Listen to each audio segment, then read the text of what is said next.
Hello, everyone. Welcome to episode 2 of the Horizon Terminal podcast. I am Medic.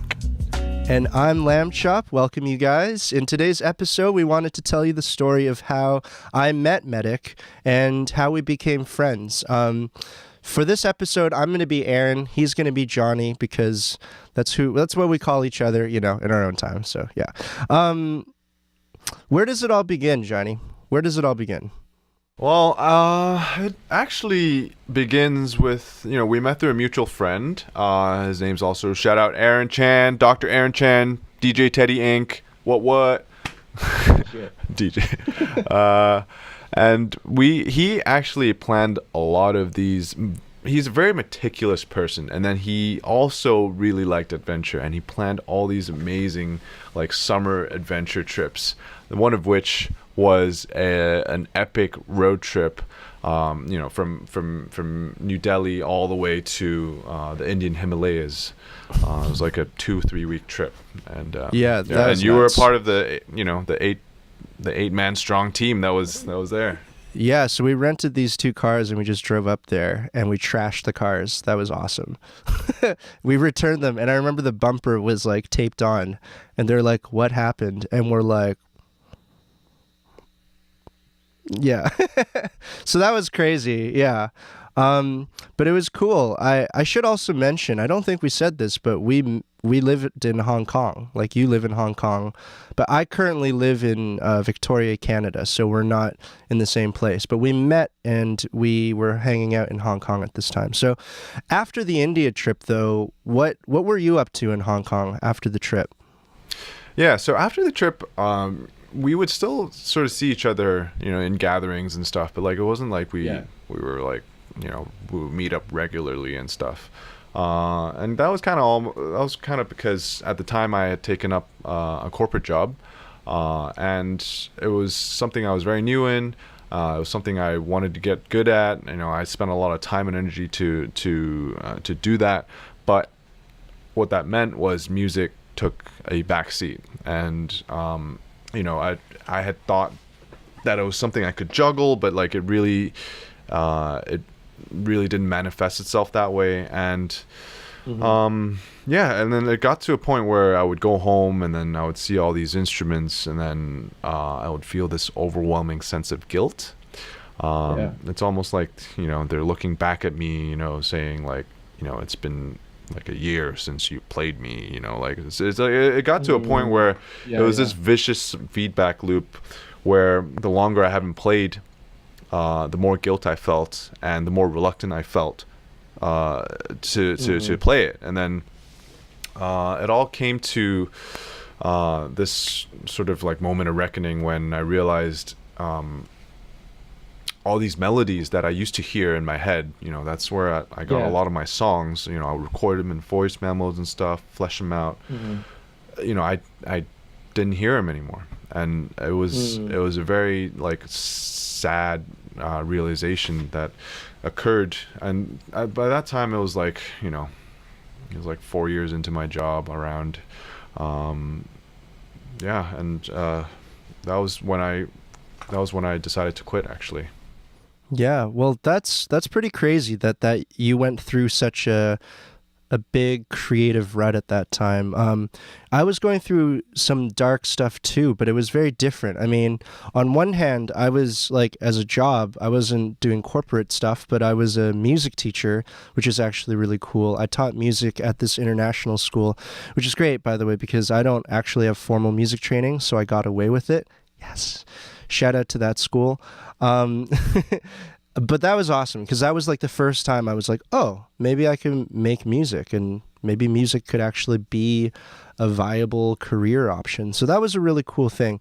But on the other hand, though, in 2015, unfortunately, something really big happened in my life. I've talked about it a bit, which was my mom unfortunately got cancer, a very serious, pretty end-stage cancer at that time, in the Christmas of 2015.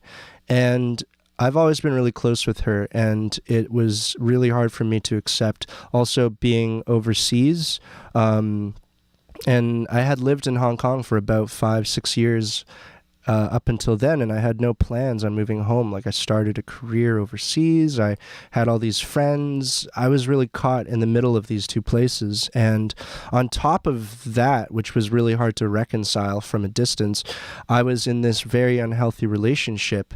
And the combination of these two things just pushed me further and further away from people. And I was losing friends. I was distancing myself. I was just basically staying in my apartment, afraid of the whole world. And just, I would honestly say I lost my ability to connect with people, which was something I used to be really good at doing. So that was really hard for me to take. And in 2017, which was probably like the darkest year of my life, I was like, I was at the end of my rope at the end of 2017, and I didn't really know how to get out of this. And that's when I made this goal, which was I would post a video and a song every single week, starting in January of 2018. And it doesn't matter if it's good. It doesn't matter if it's finished. It doesn't matter at all. The goal isn't to succeed as an artist or to make money or to get streams or placements or any of that. It was simply for me to get out of this like emotional prison and to learn how to reconnect with people and to see value in what I do. And also, more importantly, the hardest thing to get over was perfectionism, personally, for me. Perfectionism was a really big paralyzer for my art. And all those years that I was kind of in this hole, I didn't make music because I was just paralyzed with fear and the fear of failure, the fear of not being good enough, the fear of not achieving the things I wanted to achieve. And as a result, you don't start at all. So that was kind of where I was at. I was at an emotional and creative rut. What about you?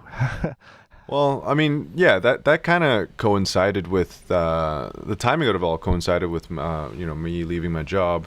And that was also through your videos is also how I realized you were still making music and then still making videos.